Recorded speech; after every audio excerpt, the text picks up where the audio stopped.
Hello, my name is Edwin Rutsch, and I'm the director of the Empathy Center located here in beautiful Santa Barbara, California. The center's mission is to build the empathy movement and to raise the level of empathy in society through education and community building initiatives. And my name is Anita Nowak. I teach at McGill University, and I'm the author of Purposeful Empathy, a book that invites readers to turn up the volume of empathy in their lives. And at the beginning of 2024, Anita and I co-hosted the Empathy Summit, brought to you by the Empathy Center, and more than 40 authors of books about empathy participated. They shared what their book was about, why they were motivated to write it, and what they hope readers will take away. Thank you so much for watching, and we hope you'll buy their book. Great. So next, I have the pleasure of introducing Dr. Carolyn Calloway-Thomas, who is a professor and chair of African American and African Diaspora Studies at Indiana University, Bloomington. I should take this opportunity to say Happy Black History Month to everyone.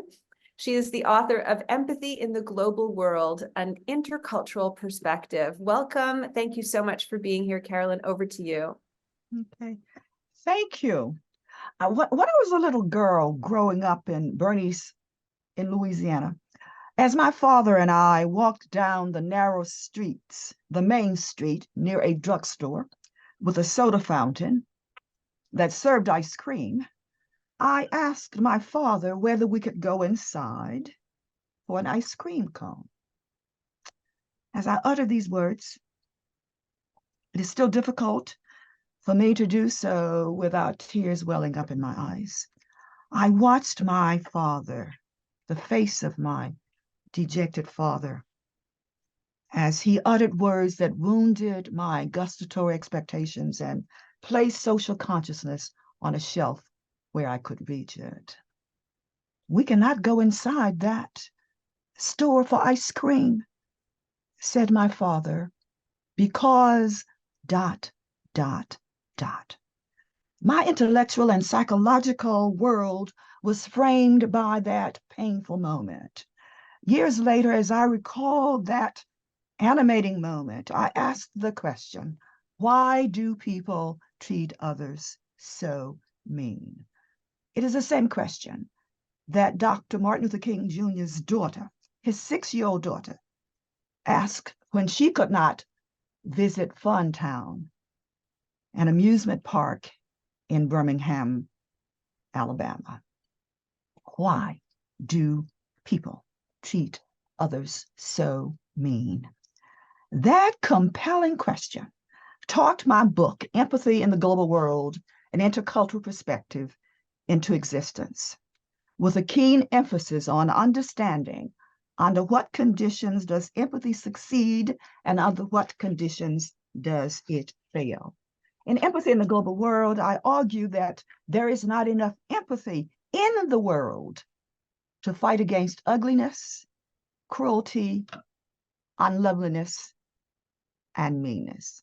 Thoughtfully, I argue that empathy can open a world of possibilities for humankind, and that with a sufficient effort of imagination, we can imagine what it is like to live by someone else's light.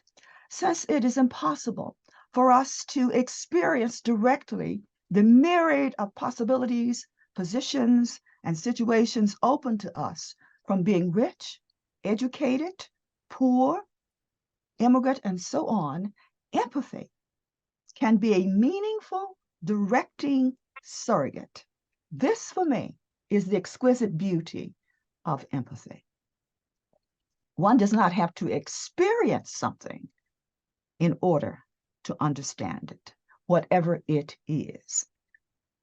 Without empathy, the world as we know it would fall apart and the center would not hold.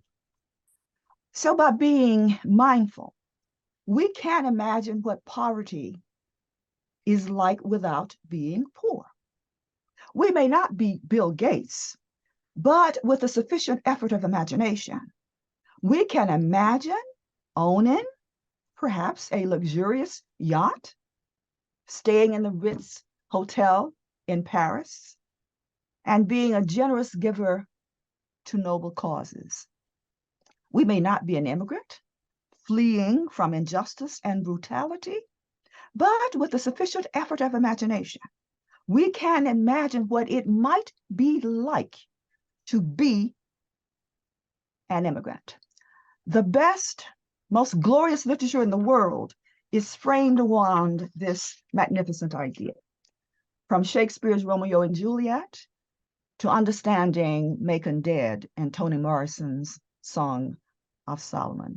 My mission throughout the book then is to help readers understand why and how empathy matters in human relations, from our everyday quotidian existence to geopolitics. Because our world is complex and various, we can, with a sufficient effort of imagination, learn what it is like to live by someone else's light.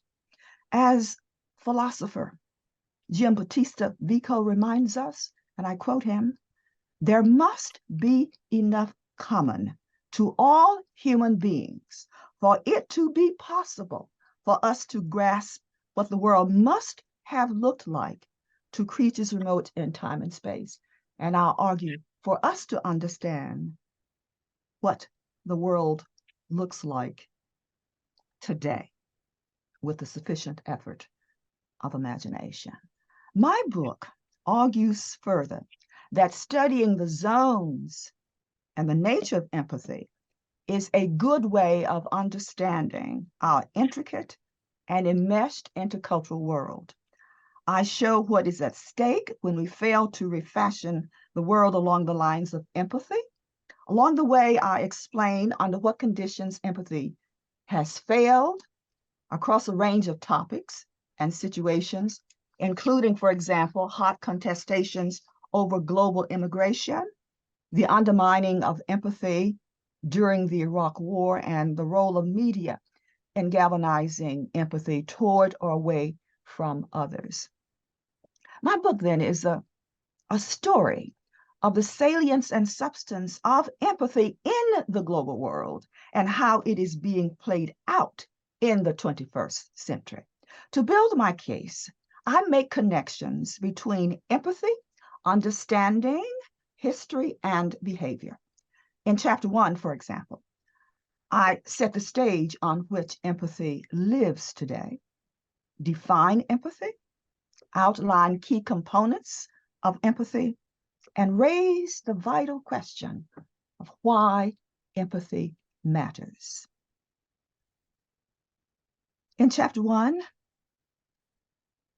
I also examine some ancient and modern promoters of empathy, from Buddha to Stoics to John Stuart Mill. That chapter also looks at the beginning of human beings' attempt to move outside the village and embrace the cultural world of the other.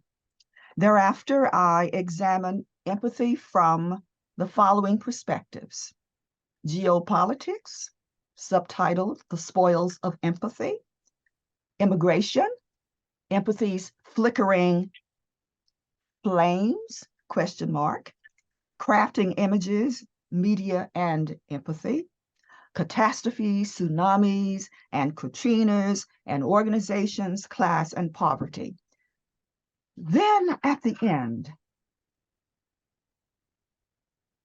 I focus on the grammar of empathy and examine factors influencing intercultural competence.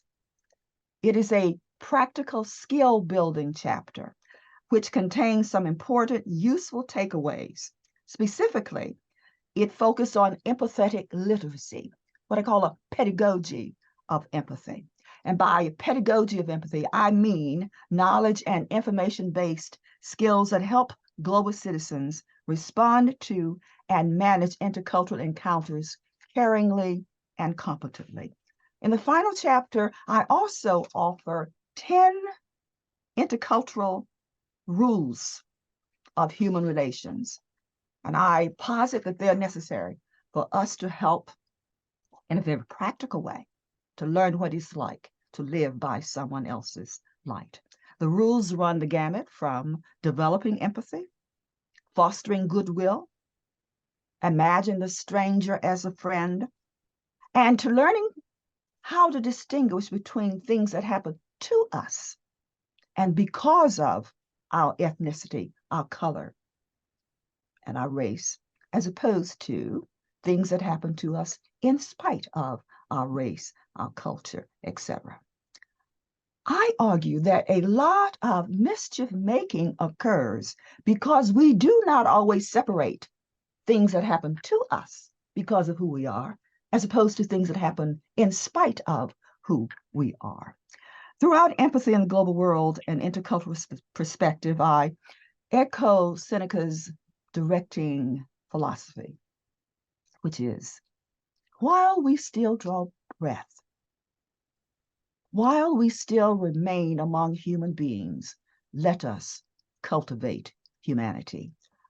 I also echo scholar, poet Rumi's philosophy. He says, out beyond ideas of wrong and right doing, there is a field.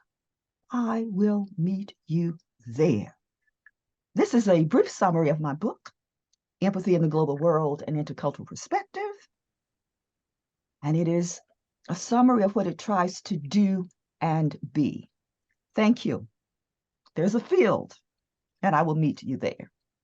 Thank you. Goosebumps, goosebumps. I don't know if anybody can feel the goosebumps like me. You've really caught a lot of our imagination. Several of us re-quoted back to you the exquisite beauty of empathy, and someone wrote me a note saying, I'd love to hear Carolyn speak for an hour or more. So thank you for that. Thank you. I appreciate it.